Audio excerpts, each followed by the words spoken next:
Olá, vimos no último vídeo a demonstração da lei de continuidade dos fluidos, que é uma lei extraordinariamente importante na dinâmica de fluidos e que, da forma como nós vimos, tanto pode ser aplicada a fluidos ideais como a fluidos reais, desde que sejam incompressíveis. Vamos agora ver outra equação, que é muitíssimo importante, que é a equação de Bernoulli. Esta equação permite explicar uma série de fenómenos. Por exemplo, imagino que todos vocês já vos aconteceu isto quando seguiam de carro numa autoestrada. Se vocês forem, por exemplo, na faixa da direita a 80 km por hora e passar um caminhão por vocês do lado esquerdo, digamos a uma velocidade de 100 ou de 120 km por hora, vocês sentem que durante um breve instante o vosso automóvel é puxado em direção ao caminhão. Esse fenómeno é explicado, por exemplo, pela equação de Bernoulli. E existem muitos outros. Por exemplo, o efeito que nós podemos, ou que um desportista pode dar a uma bola enquanto a atira. Ou, por exemplo, o voo de um avião. Ou até certos fenómenos que ocorrem dentro do corpo humano, que eu depois falarei deles, todos eles são ou podem ser explicados com recurso à equação de Bernoulli. A equação de Bernoulli é uma equação extraordinariamente importante, pois relaciona basicamente três termos: um termo de pressão, um termo de altura e um termo de velocidade do fluido, e vê-se que dentro de um sistema estes três termos podem variar, mas a soma deles não varia. E nós vamos então ver a demonstração da equação de Bernoulli e depois eu falarei então das aplicações, ou de algumas das aplicações da equação de Bernoulli. Para fazer então a demonstração da equação de Bernoulli, eu vou-me socorrer desta imagem e já agora deixem-me dizer-vos que a explicação que está feita para a frente é a equação, ou é a demonstração, tal qual aparece no livro Physics for Scientists and Engineers do Serway. No entanto, apesar de, obviamente, ser uma demonstração correta, eu habituei-me a fazer esta demonstração de uma forma ligeiramente diferente, que eu eventualmente considero mais intuitiva e, portanto, eu vou fazer a demonstração de uma forma ligeiramente diferente daquelas que vocês poderão eventualmente encontrar. Ok, para isso então, imaginem a mesma imagem tanto que eu vos mostrei anteriormente, na qual nós temos um tubo esse que no ponto 1 tem um diâmetro D1 e, portanto, uma secção circular A1, e que no ponto 2, aqui, tem um diâmetro D2 e, portanto, uma secção circular A2. Já agora, só para que não restem dúvidas, este tubo depois prolonga-se para a direita. Eu vou prolongá-lo aqui para a direita. Vou pôr aqui isto um bocadinho mais estreito. Portanto, o tubo prolonga-se para a direita. Ok? E vem da esquerda, portanto, aqui o tubo vem da esquerda. Já agora, considerem então que o tubo está todo cheio de água. Claro que nós podemos aqui utilizar qualquer fluido, mas eu gosto sempre de utilizar a água porque aqui o que é exigido é que o fluido seja incompressível e geralmente eu tenho a tendência para dar logo como exemplo a água, porque a água é efetivamente dos fluidos mais incompressíveis que nós conhecemos, se não mesmo o mais incompressível. Pronto, então imaginem que tem o tubo assim, o fluido está-se a deslocar da esquerda para a direita e basicamente, nós vamos considerar como o nosso sistema é toda a água que está entre o ponto 1 e o ponto 2. Portanto, o nosso sistema, agora vou pôr aqui, o sistema é a água ou o fluido entre o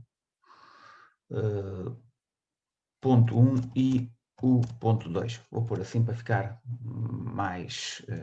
bom, então vou pôr assim. Ponto 1, ponto 2. Já agora, então, o que é o exterior? Então, já que definimos o sistema, vamos definir o exterior. Bom, o exterior é a Terra,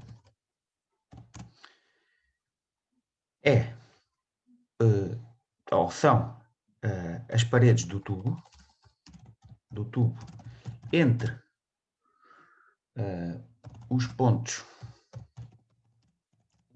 e 2, e é ainda a água à esquerda do ponto 1 e a água à direita do ponto 2. Porquê? Porque, no fim de contas, já agora nós estamos numa situação dinâmica, portanto a água está-se a deslocar da esquerda para a direita e vamos considerar que durante um segundo passou pelo ponto 1 esta quantidade de água, ou passou pela secção circular A1, que passou esta quantidade de água que está representada aqui neste cilindro, tal como nós vimos na demonstração da lei de continuidade dos fluidos. Se pensarmos, esta água passou esta secção circular porque foi empurrada pela água que está à esquerda, o que significa que a água que está à esquerda está a exercer uma força sobre a água que acabou de passar pela secção A1. E nesse mesmo tempo, durante esse mesmo segundo, saiu a mesma quantidade de água, porque o fluido é incompressível, mas esta quantidade de água não saiu livremente. Porquê? Porque a água que está à direita exerce, digamos, uma força de resistência sobre a água que está a tentar passar pela secção circular A2.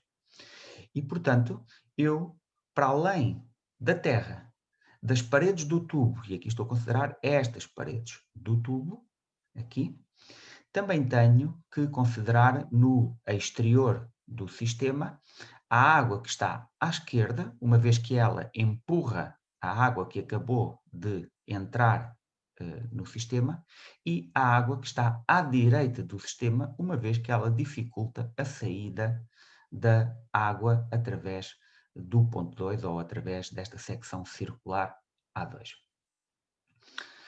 E já agora, nós podemos imaginar aqui esta quantidade de água que entrou. Imaginem que esta quantidade de água que entrou tem massa M.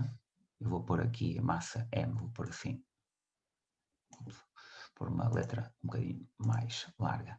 Imaginem que tem uma massa M. E agora, para tornar a explicação mais intuitiva, deixem-me aqui separar esta água aqui.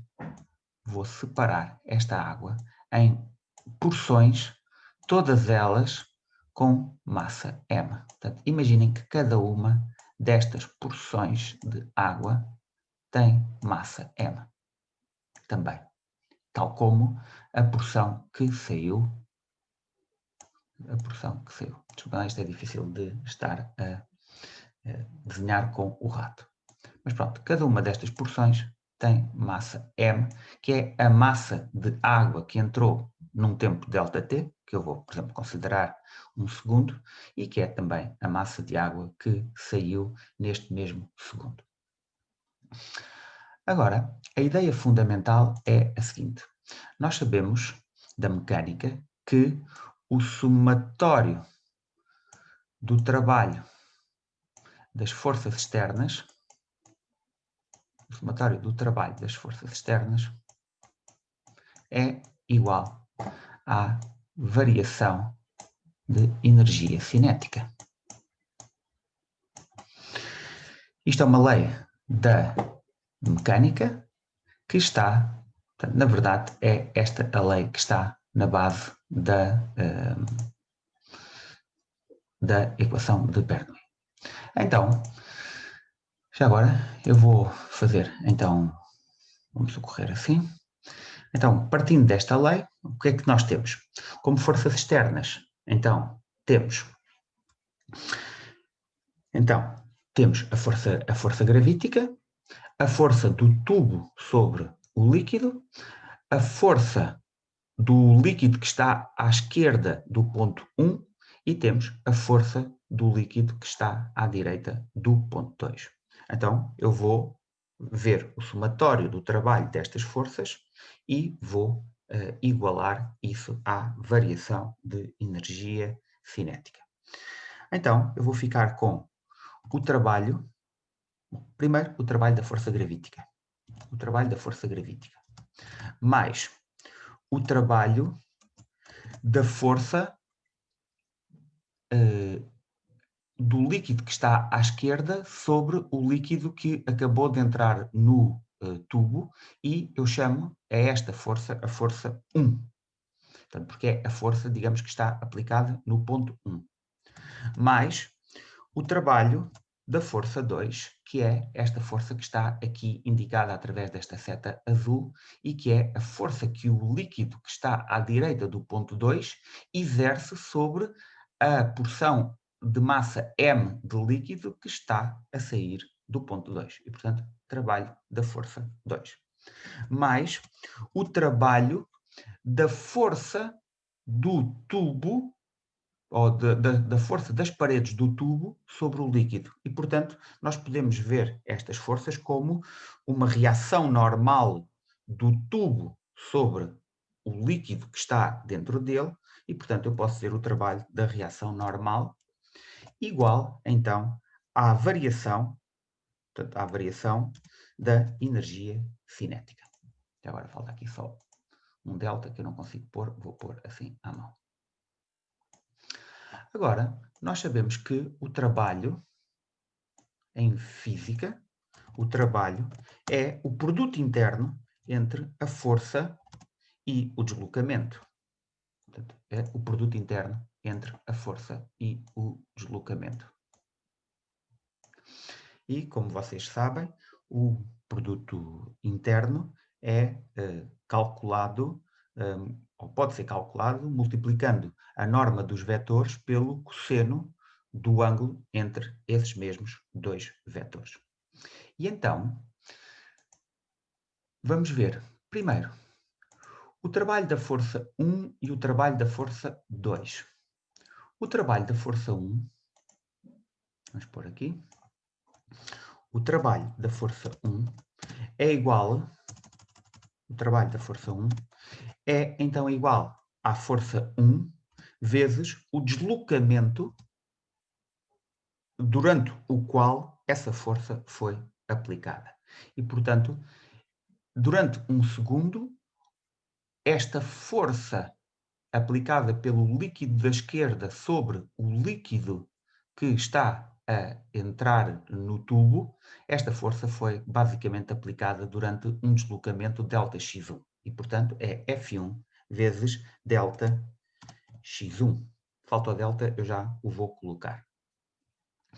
E o trabalho da força 2 é igual à força 2 vezes o ΔX2, já irei colocar o delta, mas atenção que este trabalho é negativo. Porquê? Porque a porção de líquido M que saiu durante este segundo, a porção de líquido que saiu por esta secção circular A2, deslocou-se para a direita, ao passo que a força F2 foi exercida para a esquerda. Logo, o ângulo entre os dois vetores é 180 e o cosseno de 180 é menos 1. E, portanto, o trabalho da força F2 é um trabalho negativo que é dado por F2 vezes delta X2. Deixa-me aqui só pôr os deltas. E agora,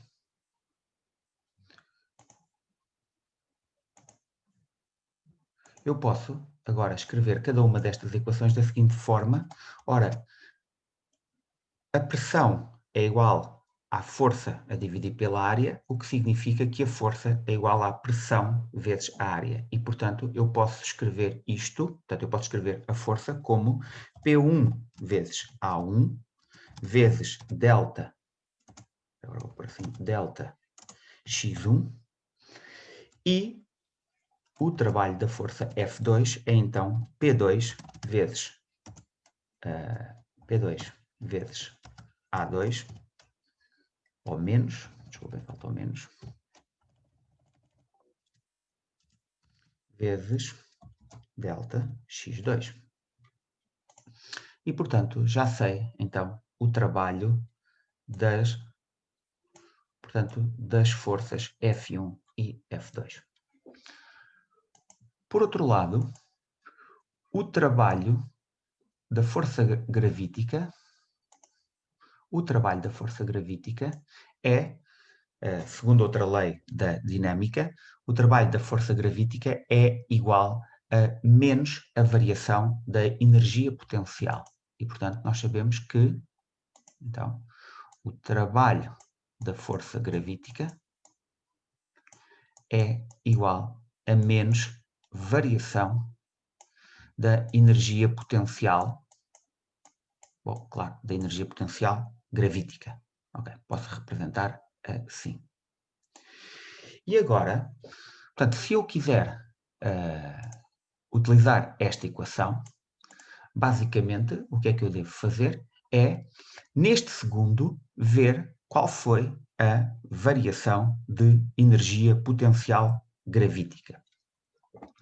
Para isso, eu vou considerar que esta porção de água que entrou, portanto, esta porção M, de massa M, que entrou, está à altura y0. Portanto, vamos imaginar que esta altura é y0 e que é igual a 0. Para simplificar, eu vou dizer que esta altura é 0.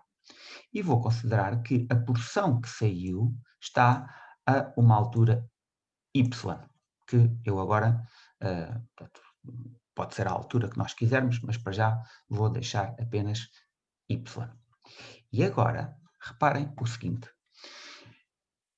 Neste segundo, entrou esta quantidade M de líquido, o que fez com que esta quantidade M, esta aqui, se deslocasse daqui para aqui.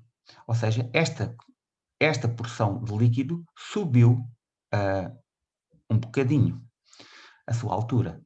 E, portanto, eu posso dizer que esta quantidade de líquido variou a sua energia potencial de... Portanto, se eu designar assim, portanto, vejam que há aqui uma diferença de alturas entre a altura do líquido que entrou e a altura desta porção de líquido, e, portanto, esta porção de líquido variou a sua energia potencial de M vezes G vezes esta diferença de alturas aqui, que é muito pequena. Por outro lado, esta porção de líquido variou a sua energia potencial desde esta altura até esta nova altura. E, portanto, esta variou de mg vezes esta diferença de alturas. E o mesmo para esta, que variou a sua energia potencial desta altura para esta altura. E, portanto, esta porção de líquido variou a sua energia potencial de mg vezes esta diferença de alturas. E se nós levarmos isto até ao fim, quer dizer que a variação de energia potencial, portanto, a variação de energia potencial,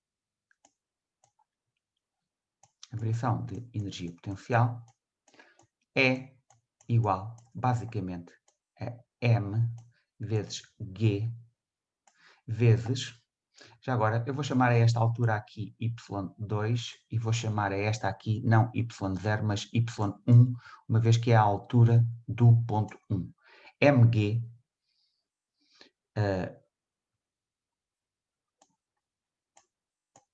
y2 menos y1. E, portanto, como esta porção de líquido variou a sua altura de um pequeno intervalo, e esta porção de líquido variou a sua altura também deste pequeno intervalo, e esta porção de líquido variou a sua altura deste intervalo aqui, assim sucessivamente até ao fim, eu posso dizer que a variação de energia potencial foi mg y2 menos y1, em que o y2 é a altura aqui do ponto 2 e o y1 é aqui a altura do ponto 1, tal como está aqui indicado. Pronto. E então já temos estes dois termos.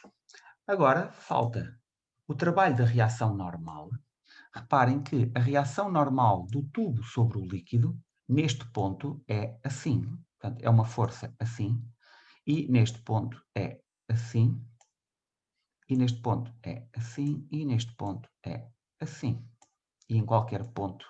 Portanto, estes são os vetores reação normal do tubo sobre o fluido. Portanto, isto são as forças que o tubo exerce sobre o fluido. São sempre forças perpendiculares à superfície, pelo menos nesta situação, não estamos a considerar, não estamos a considerar a existência de viscosidade e, portanto, estas forças são perpendiculares à superfície do tubo. Por outro lado, a velocidade desta secção de fluido é uma velocidade assim. E aqui a velocidade é assim. E aqui a velocidade é assim. Ou seja, qual é a característica, ou qual é a característica importante entre estes vetores? É que são perpendiculares entre si. Ou seja, a velocidade é perpendicular aos vetores reação normal. Por esse motivo, o trabalho da reação normal é nulo, porque os vetores são perpendiculares. E, portanto, este termo aqui é nulo. E, finalmente, temos a variação de energia cinética. A variação de energia cinética. A variação de energia cinética, por um raciocínio parecido com aquele que foi utilizado para a energia potencial. Reparem que aqui, quando o fluido passa o ponto 1, ele tem uma velocidade v1. Quando passa o ponto 2, ele tem uma velocidade v2, que é menor, uma vez que a área A2 é maior. E pela lei de continuidade dos fluidos, área maior implica velocidade menor. E à medida que o tubo se vai tornando mais largo, isso quer dizer que a velocidade vai baixando. O que significa que esta porção de líquido aqui, quando se deslocou neste segundo, desde a entrada do tubo até aqui, baixou a sua velocidade de um termo 1/2 de m, a velocidade que ela tem aqui ao quadrado, menos a velocidade v1 ao quadrado. E se vocês fizerem o mesmo tipo de raciocínio para todas as porções de líquido, basicamente isto vai vos dar, então, a energia cinética em 2 menos a energia cinética em 1, ou seja, no ponto 1, e, portanto, isto dá 1/2 de m v2 ao quadrado menos 1/2 de m v1 ao quadrado. E, portanto, se eu agora juntar tudo isto numa equação,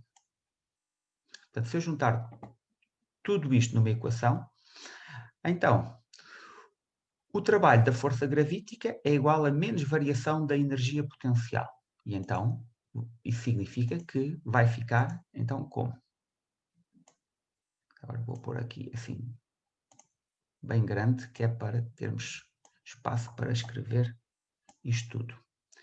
E, portanto, menos variação da energia potencial quer dizer que vai ficar mg y1 menos mg y2. Portanto, isto são os termos que estão a vermelho. E já agora, vejam que aqui está mg y2 menos y1. E, portanto, pela propriedade distributiva deveria ficar mg y2 menos mg y1, mas como tem este sinal menos atrás, quer dizer que troca, quer dizer que fica mg y1 menos mg y2. Agora, portanto, isto é o trabalho da força gravítica. O trabalho da força 1 é o termo a verde, e, portanto, é P1 vezes A1 vezes delta x1.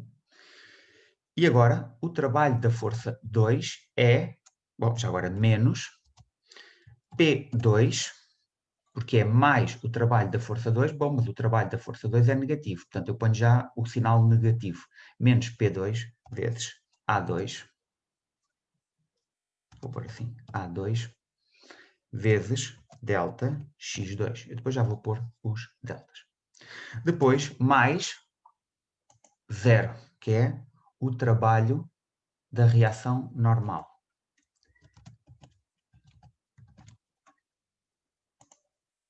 Finalmente, então, isto é igual à variação de energia cinética. Ora, a variação de energia cinética é o termo que está aqui a amarelo e, portanto, eu já agora vou copiá-lo assim.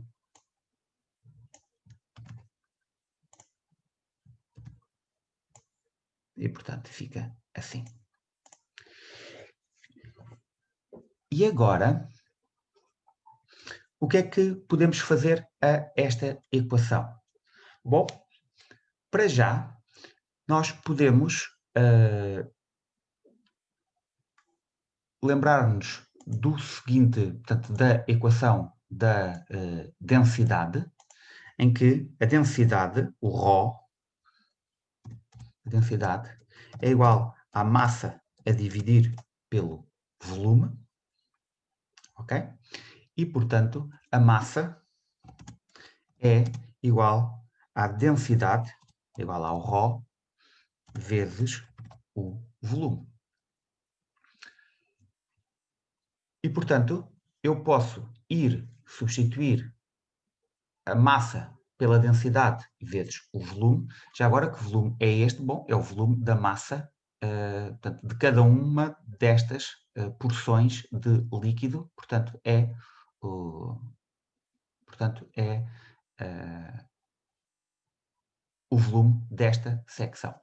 Ok, e o volume desta secção, já agora o V, é igual ao delta x1 vezes A1, ou também é igual ao delta x2 vezes o A2. E, portanto, os volumes, como o fluido é incompressível, o volume que entra é igual ao volume que sai e, portanto, eu posso escrever assim. Já agora, deixem só aqui pôr os deltas e pôr aqui também. Agora falhou.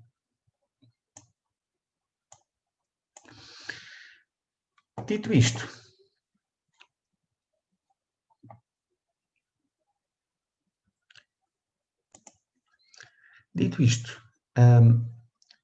com o que é que nós vamos ficar?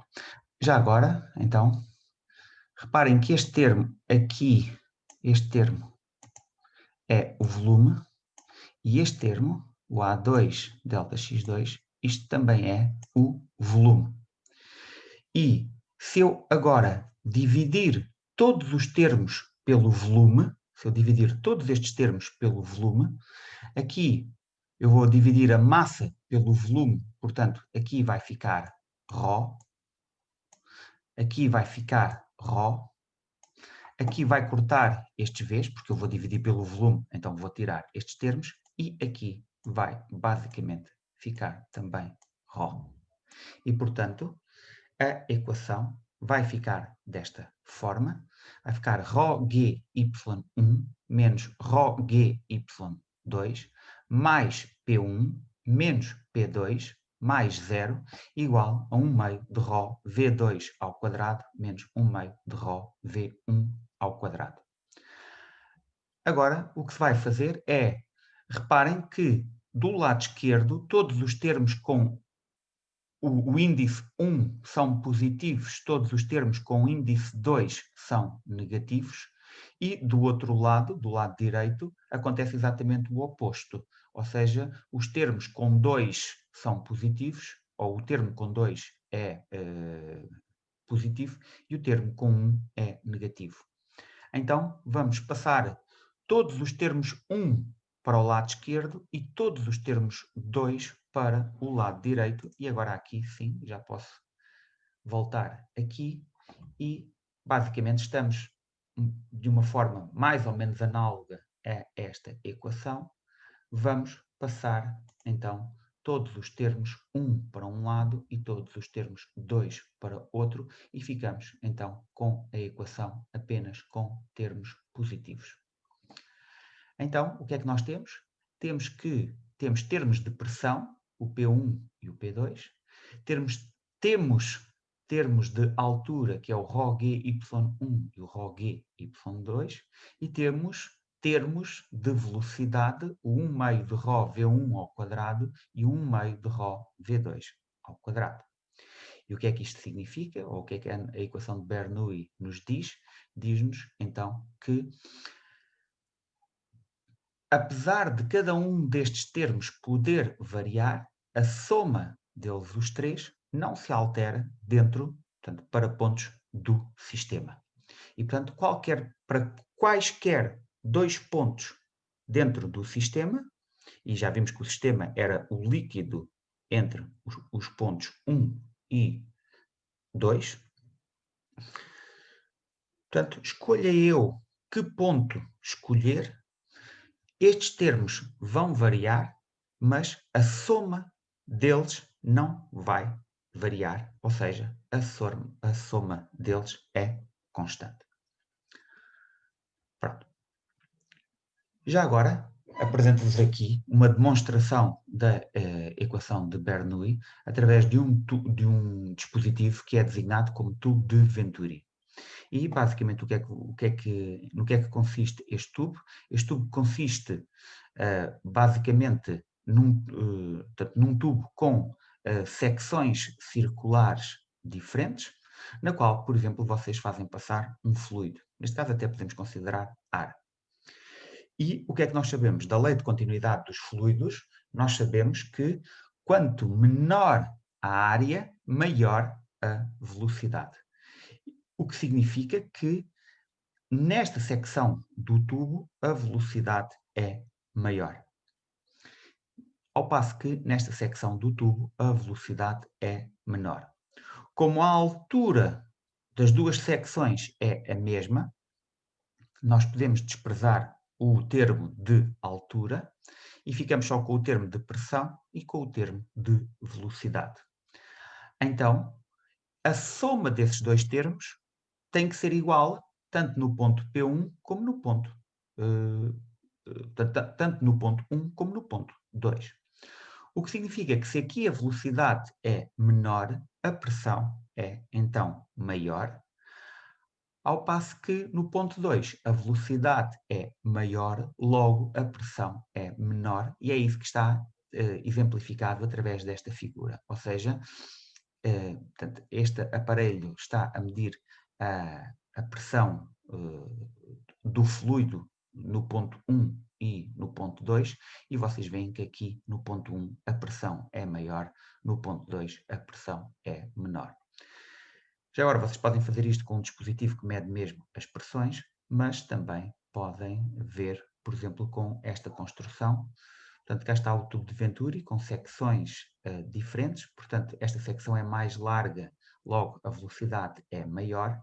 Aqui a secção aqui nesta pequena porção, a velocidade, a secção é menor, logo a velocidade é maior. Mas se a velocidade é maior, isso significa que a pressão é menor. O que significa que, se vocês tiverem esta construção aqui com este líquido vermelho, aqui a pressão vai ser menor, logo o líquido vai atingir uma altura maior portanto, nesta coluna do meio e vai atingir alturas menores nas secções ao lado. Se eu parar o fluxo de ar aqui, o que vai acontecer é que estas três colunas vão ficar exatamente à mesma altura. Portanto, estas colunas de líquido vermelho vão ficar exatamente à mesma altura. Pronto, já agora, só aqui algumas aplicações. Como eu vos disse, então, a equação de Bernoulli explica, por exemplo, porque é que um avião voa. Isso acontece pelo seguinte: a asa do avião tem esta forma e está colocada nesta posição, mais ou menos nesta posição. Portanto, isto é um corte axial da asa e quando o avião se está a deslocar para a direita, o ar passa pela asa, tal como está indicado aqui através destas setas amarelas. Nós queremos que esta passagem de ar seja feita portanto, segundo um regime laminar e, basicamente, por equações ou por questões de continuidade do fluido. Imaginem que vocês têm uma molécula aqui e têm outra molécula aqui. Elas aqui estão próximas e depois da asa passar, elas aqui também vão estar próximas uma da outra, ou seja, elas basicamente têm que se encontrar deste lado da asa, o que significa que para chegarem aqui, a molécula que passou por cima da asa teve que percorrer uma distância maior no mesmo período temporal. Ora, se percorreu uma distância maior no mesmo tempo, quer dizer que teve que o fazer portanto, com uma velocidade maior. O que significa que o ar que passa por cima da asa tem uma velocidade maior do que o ar que passa debaixo da asa.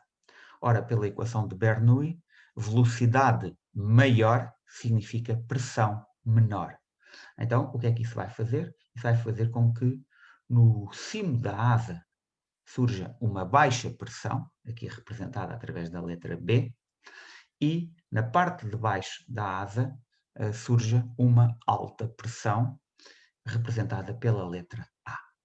Nós sabemos então que os fluidos se deslocam das altas pressões para as baixas pressões, quer dizer que o ar aqui em baixo, digamos, tenta deslocar-se para cima, provocando então esta força vertical na asa, portanto, esta força que está aqui representada, a força vertical, que é aquilo que nós chamamos a força de sustentação, em inglês lift, e que é a força responsável, então, por fazer com que o avião voe.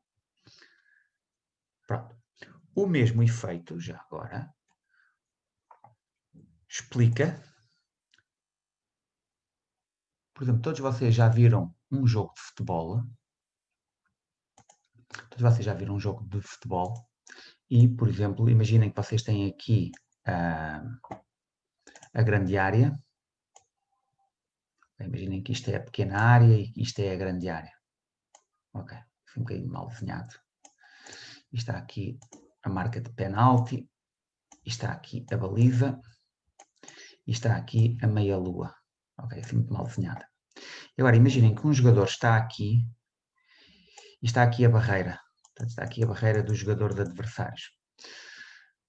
Vocês muitas vezes veem que o jogador que pontapeia a bola vai no ar e faz mesmo uma curva e vai entrar, por exemplo, aqui no canto da baliza.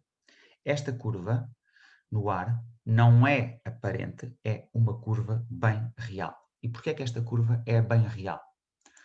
Pelo seguinte, imaginem que isto é a bola e que o jogador pontapeia a bola com esta velocidade, assim, portanto, pontapeia a bola com esta velocidade, portanto, isto é a velocidade,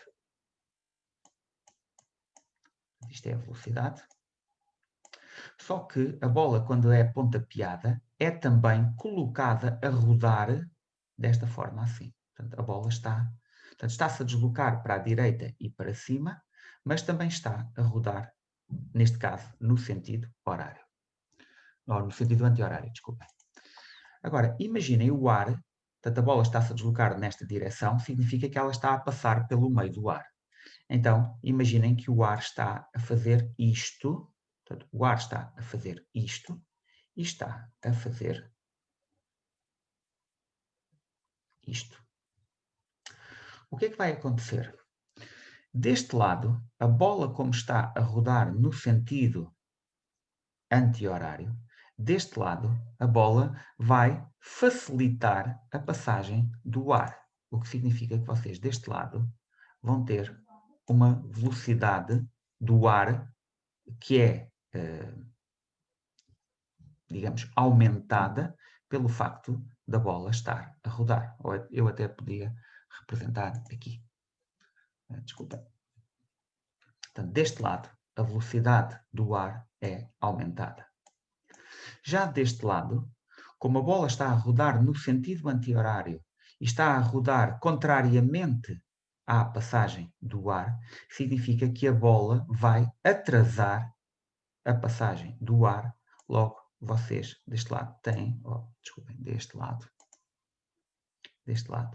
o ar vai passar com uma velocidade menor. E, portanto, vocês aqui têm uma velocidade grande, aqui têm uma velocidade pequena. Ora, o que é que nós sabemos? Velocidade maior, pressão menor. E então, deste lado da bola, vai-se gerar uma baixa pressão, ao passo que deste lado da bola vai-se gerar uma alta pressão. Como o ar tende a ir das altas pressões para as baixas pressões, significa que vai aparecer aqui uma força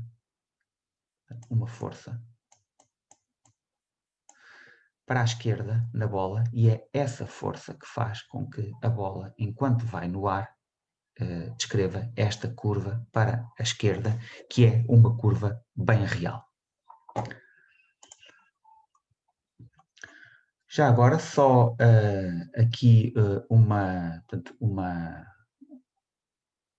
pormenor que tem a ver com, portanto, falámos da questão da asa do avião. Já agora reparem aqui nesta fotografia, em que se vê que havia algum tipo de névoa na pista, e vejam o ar a passar por cima da asa, e vejam que está a passar segundo uma trajetória muito ordenada, e portanto o ar está a passar segundo um regime laminar. No entanto, se o avião se inclinar demasiado para cima, o que acontece é que essa passagem do ar deixa de ser laminar e passa a ser turbulenta, o que faz o avião entrar naquilo que se designa como stall, ou seja, perda de sustentação, e nesta situação o avião, mesmo estando virado para cima, começa a cair. E já agora, infelizmente, isto já aconteceu, e algumas das vezes portanto, aconteceu por falhas no software, outras vezes aconteceu única e simplesmente porque os pilotos não compreendiam o conceito do avião estar virado para cima, mas poder estar a cair. É um bocadinho como eu às vezes digo, quando os alunos não percebem que um objeto tem velocidade positiva, mas pode ter aceleração negativa. Portanto, se uma pessoa não percebe isso, também não percebe porque é que um avião, podendo estar virado para cima, pode estar a cair. E, portanto, infelizmente já houve acidentes, obviamente, onde morreram muitas pessoas devido a fenómenos destes. Já agora, só para terminar, o problema do caminhão. Basicamente, o problema do caminhão pode ser explicado de uma maneira simples, da seguinte forma. Imaginem que está aqui o automóvel onde vocês estão a seguir, e que está aqui o caminhão que passa por vocês na autoestrada. E, portanto, desculpa, está aqui o caminhão que passa por vocês na autoestrada. Portanto, tanto um como o outro estão a deslocar-se assim. Portanto, isto são o carro e o caminhão vistos de cima. E o que é que acontece? Quando o caminhão está a passar pelo carro, basicamente ele diminui o espaço. Portanto, lembrem-se que o ar está a passar. Portanto, o ar tem que passar assim e assim. Porque se o automóvel está a deslocar para, neste caso, nesta direção ou neste sentido, podemos imaginar o ar a deslocar-se segundo o sentido oposto. E o mesmo acontece para o caminhão. Portanto, o ar está a fazer isto. Só que quando o caminhão passa ao pé do carro, o espaço disponível para o ar passar diminui. Ora, se esse espaço diminui, podemos considerar a área para o ar passar diminui, significa que a velocidade tem que aumentar. Se a velocidade aumenta, a pressão diminui. E então, no exato momento em que o caminhão está a passar por vocês, gera-se aqui uma baixa pressão.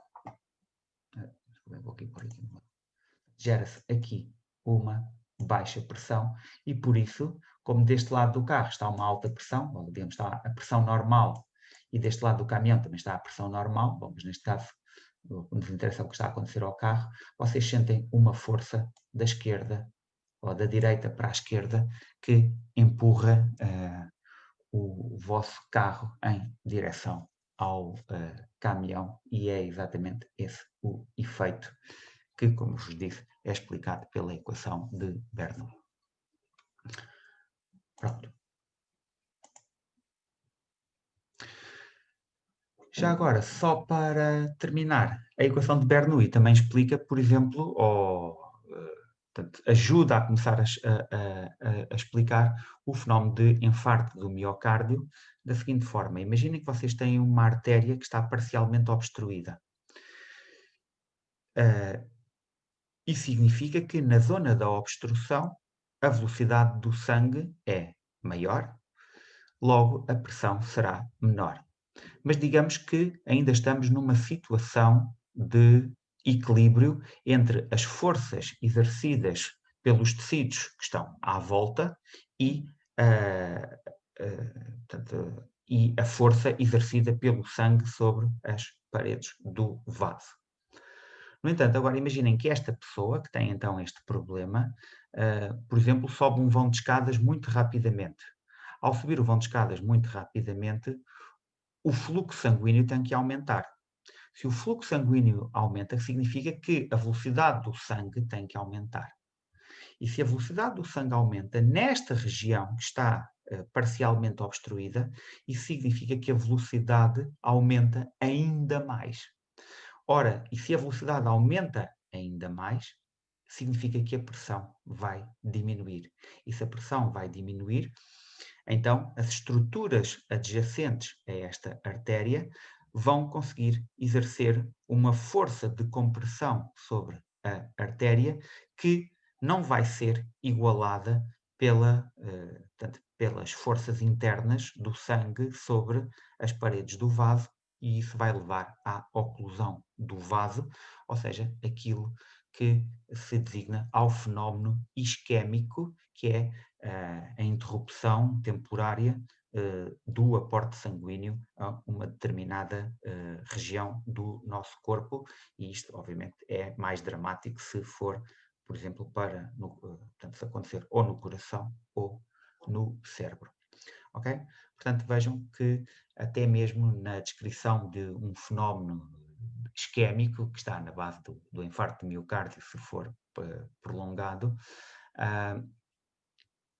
portanto, até aqui nós podemos aplicar a equação de Bernoulli. Pronto. Finalmente, só para terminar, a equação de Bernoulli só pode ser aplicada a fluidos ideais. Vejam que até aqui eu nunca utilizei a viscosidade, Portanto, não falei de fenómenos de viscosidade.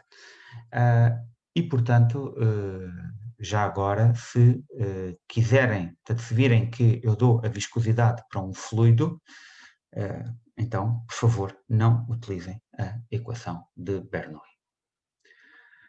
Para terminar, deixo-vos aqui só alguns exercícios, depois eles estarão resolvidos no final.